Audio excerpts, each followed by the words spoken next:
ପିଲାମାନେ କୋଡ଼ିଂ ଡିକୋଡ଼ିଂ ମନ ଦେଇ ବୁଝନ୍ତୁ। If cat BDJBSU then dog ମାନେ କ୍ୟାଟ୍ର ଏତିକି ହେଲା, ଡଗ୍ର କେତେ ହେବ? କ୍ୟାଟ୍ର ହେଲା CAT, ସି ପୂର୍ବରୁ ଆସିଲା B, ସି ପରେ ଆସିଲା D, ଏ ପୂର୍ବରୁ ଆସିଲା J, ଏ ପରେ ଆସିଲା B, T ପୂର୍ବରୁ ଆସିଲା S, T ପରେ ଆସିଲା U।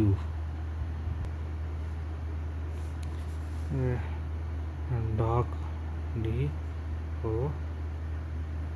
ଡଗ୍ D ପୂର୍ବରୁ ଆସିଲା C, D ପରେ ଆସିଲା E, O ପୂର୍ବରୁ ଆସିଲା N, O ପରେ ଆସିଲା P, G ପୂର୍ବରୁ ଆସିଲା F, G ପରେ ଆସିଲା S। ଆନ୍ସର୍ ହେଉଛି CNPFH।